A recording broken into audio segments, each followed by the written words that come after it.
Hey guys, so finally done with the remodel of the Fortress of Synthetude, or Temple of Boom, whatever we're calling it today. So I thought I'd show you around. A couple of you have asked for a little virtual tour. So here we go. Sorry to spin you so fast. Starting over here when you walk in the room is my Hammond A102, which is a B3 in French provincial cabinet. It's just got this curved side, but otherwise it's a B3. So over here is mostly my Yamaha wall, but up here at the top is my beloved Roland D50. This and the DX7, the Yamaha DX7, were probably responsible for more sounds on more hit records in the 80s than any other two keyboards. So love both of them. Down here, Stunt Double DX7, which is standing in for a DX5 that I've got at Synth Spa right now, getting a restoration done. Down here is the Yamaha Montage, which is a killer current digital synth, which actually has a DX7 engine in it, among other things, and it's got some really cool sounds.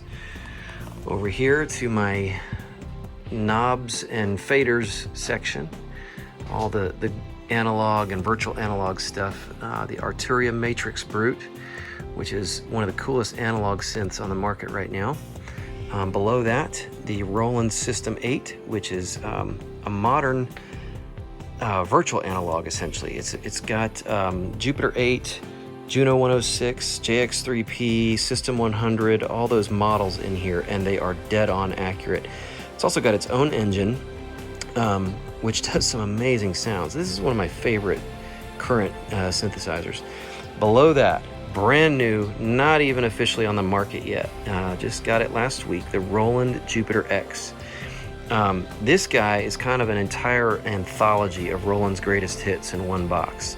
It has faithful models of the Jupiter, the Juno, the JX8P, the SH101, the entire XV5080 library, RD pianos, and then what's called Zencore, which is their whole new engine, which does all kinds of, there's thousands, there's like over 4,000 sounds in here. Cannot pull myself away from this thing right now. It's like being a kid in the mid 80s again, so loving that thing. Down here in pedal world, I've only got 3 pedals, but they are absolutely killer at what they do. This guy, the Specular Tempest, is one of the best reverbs I've ever heard, hardware or software. It just does some incredible soundscapey, when you're looking for like stuff that people would get the Blue Sky for. I think this blows the Blue Sky away, personally. Blue Sky is like, you know it when you hear it. This thing will do the same things, but it's got its own unique personality, and I can't say enough good stuff about that. Over here, Source Audio Collider, which is a new pedal by these guys. Their reverb pedal is called the Ventress, and this takes, I forget the name of their big delay, but it kind of takes the best of both and puts them in one pedal and combines them in some really cool ways. Over here, this guy, the Roland Boss Wazacraft Dimension C, the DC2W. This thing is essentially a reissue of the old Roland Dimension D chorus, which is a big 2-rack space unit in the 80s. Also iconic. You get some killer sounds out of here when you want that big fat analog chorus sound. It totally nails that. Same exact circuitry, actually. They managed to shrink it down and put it in this little pedal. Over here, this laptop is one of my older slave machines. I use this when I'm doing big scoring projects. I can load the entire East-West Platinum XP orchestra in there, which I still use, 12, 13, 14 years later. It's some killer sounds. Bunch of older libraries I use on that computer. My console, Yamaha O2R96, 96K console. All my synths show up here. There are several different layers. There's like 4 different layers, so there's actually like 56 channels in a 24 channel space.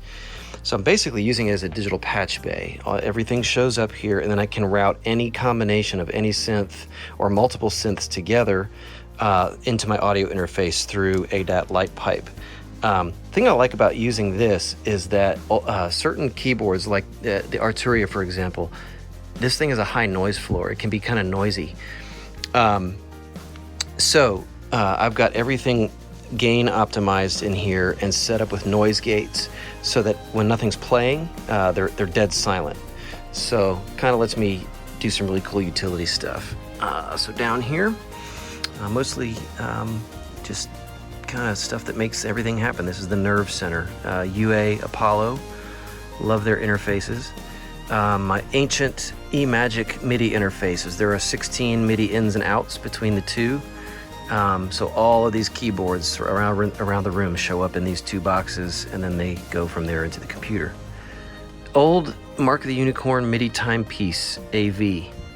What that thing does is it does some real-time MIDI processing for me. Like the old DX7, these guys were notorious for not sending full velocity value. These only go up to 100, whereas the MIDI spec goes up to 127. So the DX7, the DX5, when it's here, they get routed into the MIDI timepiece, and in real time, that translates their old velocity curves to the full spectrum from 0 to 127.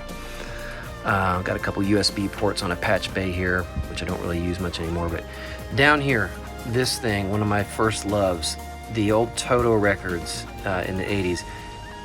This is what you're hearing, the Yamaha TX816. Each one of these modules is a DX7 in a box. So between these 8 and the DX5, which is basically 2 DX7s, and the DX7, that's, let's see, 1, 8, 9, 10, so that's 11 DX7s, which I can play all at the same time. You can't really hear it right now, but from the DX7. So that is what's going on over here. Front and center, my Yamaha CP300, which is my favorite weighted keyboard action of all time. This thing is lovely. Pair of Behringer, that's the X-Touch, and then the X-Touch Compact. This runs Logic for me. So this is kind of my automation controller. This thing I have specifically mapped. I've set it up to do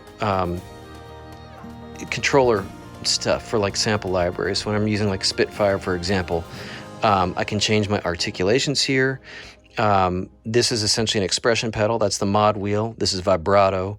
This is intensity, legato speed, release sample volume, tightness control. All of these knobs and faders are custom mapped to my sample library parameters. Another recent favorite, the Behringer Model D. That's a mini Moog in a tiny little frame and good night. I have to say it sounds as good. All right, I'm just gonna say it. It sounds better to me than the Moog stuff out right now until you get up into the high end, like the Voyager or the obviously the Moog 1 that's $8,000. But this thing for $200, this is one of the best things you can buy right now. Thoughts about Behringer aside, very cool. Another slave computer. This guy runs another 16 gigabytes worth of sample libraries when I'm doing big scoring projects. Got a Stormtrooper and my dad looking out for me. My PMC IB1S A3 monitors. I've never heard monitors better than PMC. There is nothing like them. They will blow your socks off. Some program called Backstage Pass. Actually, it's not a program, but expansion for main stage. Give me a holler if you don't know what it is. I'll be happy to tell you about it.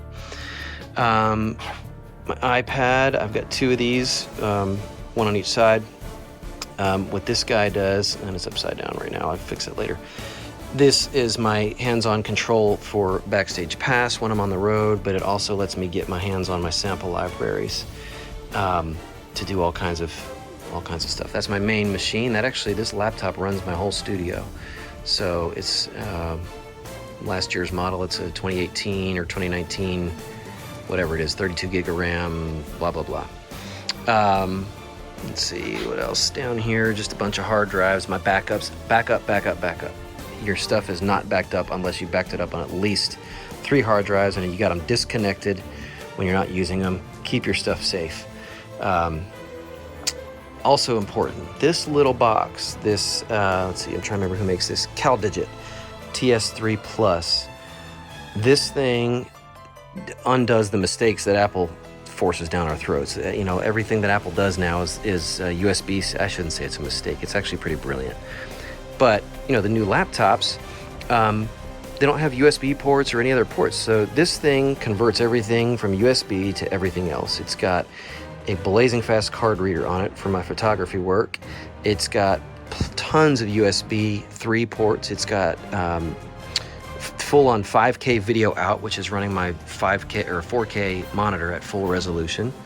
It's got Cat5, you know, for Ethernet. It's got audio in and out, digital audio in and out. Killer little box. This runs my whole studio. My SSD for samples, another little RAID SSD here. There's 2 SSDs in one box when I'm working on video projects. And then over here, last part of the room, not really complete yet, but down here, the brand new Roland Phantom, which is also blowing my mind. This thing does some massive soundscape, you know, just, gosh, everything in here is cool. I don't know where to begin, just learning this thing. But I'm going to be using this on tour with Smitty as well when we go back out, hopefully sooner than later. My favorite digital synth of all time, Access Virus. It's made in Germany. It's like the BMW of synthesizers. This thing sounds expensive. It sounds dangerous. It sounds wicked. I absolutely love this thing. It just does these, of course now it's playing a piano sound, but it does some of the most awesome synth sounds of all time. Another current analog favorite, the Dave Smith or Sequential Prophet Rev 2, 16 voice version. Everything's routed into Backstage Pass now. That's why you're hearing it. They all play piano sounds. But this thing is also awesome analog synth. I think that about wraps it up. I forgot anything. Oh, these little boxes, the Stream Deck. These are game-changing little things. Let me see if I can zoom in here. You can make these do anything you want in any app you want. I know it's hard to see on the phone, but say, for example, I want to open Safari. Hit that button, then all of a sudden, you know, it opens Safari, right? And then these buttons become whatever I want them to become in Safari. So let's go back, say I want to check my email. Well, I hit the mail icon. Now these become, you know, controls for mail. Like I can just hit, you know, there's my signature over here. If I want to just type my name, my email address, I don't have to type it anymore. I just hit a button and it's there. Darth Vader here, he deletes my trash. Spell check, which I don't use because I'm a grammar Nazi, but there you go. Now let's see what else. Flag, I can flag emails. I can increment and decrement my quote levels, reply all, forward, whatever. Switch over to Logic, and now these become controls for Logic. This is my main tools. That's pointer, pencil, my text tool, automation curves. You know, imagination is your limit here. These things are awesome productivity boosters. Kensington trackball. I've used these for over 25 years. Couldn't do what I do without them. They've saved my wrists. What else? Small monitors. Why is this thing not focusing? Yamaha MSP5s. They do kind of what the NS10 does, but I like them a little bit better. My little travel monitors by IK Multimedia. Those things are awesome. They're tiny, and they what was I gonna say?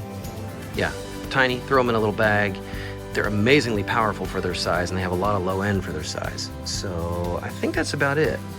Oh, Apollo desktop. This is chained to the Apollo. It kind of controls my whole rig without having to reach down there, and it gives me, you know, a couple more inputs. I think that's about it. I think I've covered everything.